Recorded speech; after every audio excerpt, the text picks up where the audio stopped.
palabra una, porque una significa el asumir que existen otras y que todas pueden ser.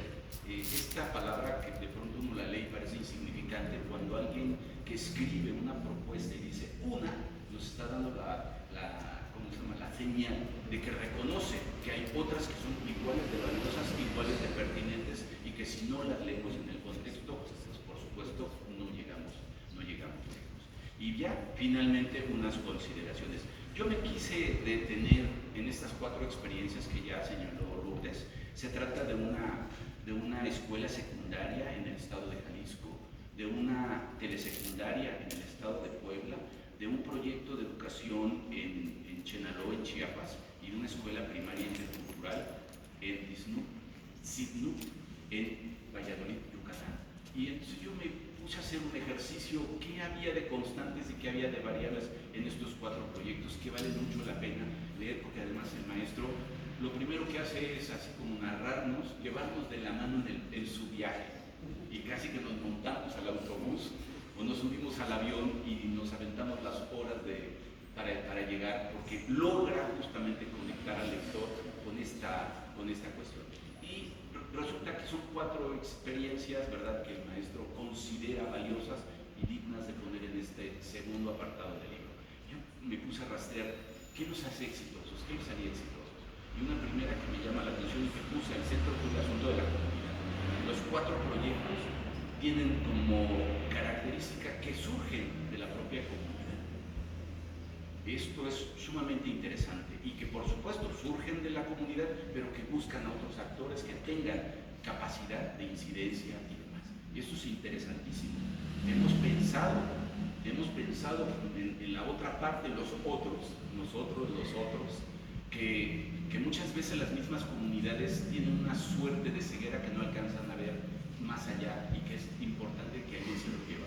Recuerdo la lapidaria frase de la rectora de la Universidad de Oslo, que decía: si quieres innovar en un panteón, con lo de adentro no cuentas.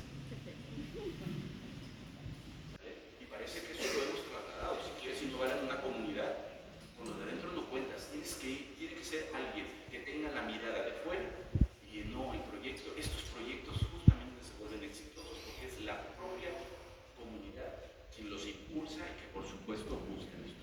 Quizás en ese sentido no sea fortuito que la NEM haya puesto en el centro del proceso formativo a la comunidad y que haya generado tanta ámpula, tanta discusión, porque en el centro teníamos al estudiante y ahora no, ahora tenemos a la comunidad, y la comunidad como la generadora de esto.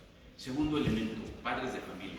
Mientras que acá, en las escuelas generales urbanas, nos quejamos, y es diametral la queja. Unos dicen, los padres no participan, no les interesa, se desresponsabilizan, nos dicen que la tarea es nuestra. Y por otro lado tenemos los que dicen, los padres se meten más allá y me van a discutir que por qué estoy enseñando a leer a sus hijos con un método y no con otro, ¿no?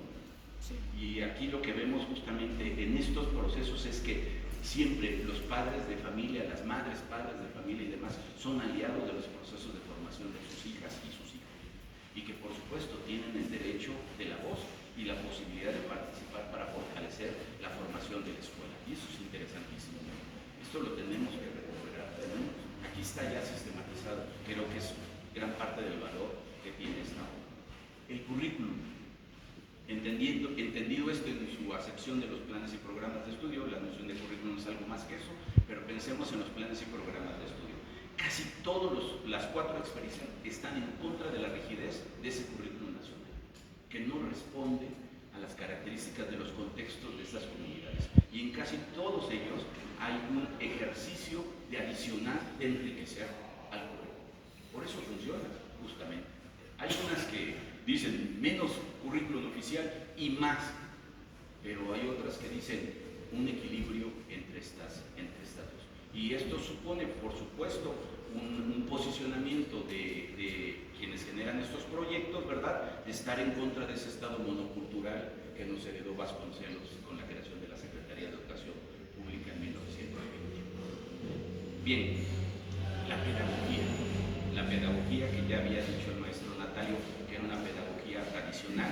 Bueno, en efecto, la pedagogía que estos 4 proyectos, la pedagogía en que descansan esos 4 proyectos, promueve un diálogo horizontal, un diálogo intersaberes, recupera los saberes ancestrales de los pueblos originarios y transversaliza la lengua materna para sostenerla y preservarla. Hablamos entonces de una pedagogía tradicional. Y a ver qué pedagogo se opone a decir que está mal empleado el término de pedagogía tradicional, habiéndola caracterizado de esa manera. Los docentes, el otro actor muy importante. ¿Por qué son exitosos los proyectos? En su mayoría, los proyectos no están, cuestionan los saberes y los procederes de los maestros oficiales, y en algunos de los casos ellos nombran a sus propios maestros, porque estos docentes oficiales federales y estatales a los que refiere el maestro Natalio son esos analfabetas contextuales, son estos trabajadores que están empeñados justamente en movilizar los contenidos del currículum oficial, de un programa que lo mismo se atiende, ¿verdad?, en San Pedro de los Garza, en Santa Fe o en Soledad Atzorpa, aquí en Veracruz, con características culturales tan diametrales. Y que, por cierto, a los de allá les quedará rabón el proyecto y que acá les quedará igual rabón o igual largo, ¿no? Y que ahí viene. Pero bueno, esto es lo que él está pasando. Y bueno, la situación clara, en todos los casos los maestros deben dominar la lengua materna. Ese es el éxito de estos proyectos. Otro elemento que a mí me pareció muy interesante es el papel que juegan los directivos. La evidencia empírica señala que para que una escuela sea de calidad y los aprendizajes sean de calidad, el principal protagonista o la principal protagonista es la maestra y el maestro que está en el aula, pero después vienen los directores de las escuelas. Y estos proyectos justamente lo que refieren es que hay un protagonismo de las directoras y de los directores al convertirse en animadores de los mismos justamente. Y eso es importantísimo. A diferencia de los directivos de acá que creen que administran recursos, incluso los recursos humanos, como si esa fuera la mejor de las expresiones, acá no. Ellos se convierten en animadores, es una parte más, y eso lo hace exitoso. Los estudiantes, otro actor fundamental. Bueno, pues en todos los casos no son vistos como meros objetos de conocimiento, como lo llama el maestro Natalio, o como receptáculos de información. Al contrario, son sujetos con agencia e iniciativa. Son portadores de saberes. Muy importante es que la escuela y el proyecto reconoce, y eso hace muy interesante. Hay una narrativa que me encantó, que el maestro refiere, dice en el caso del proyecto de Chiapas: no queremos una educación que nos ayude a seguir, nosotros queremos una educación que nos ayude a seguir siendo socibles. Queremos aprender el español y también el inglés sin dejar de ser socibles. Queremos manejar la computadora sin dejar de ser socibles. En fin, queremos recorrer el mundo y conocer otras culturas sin dejar de ser socibles. Esos son los estudiantes, con, reitero, con agencia e iniciativa. Esto me recordó gratamente un artículo que publicó en 1895 en San Luis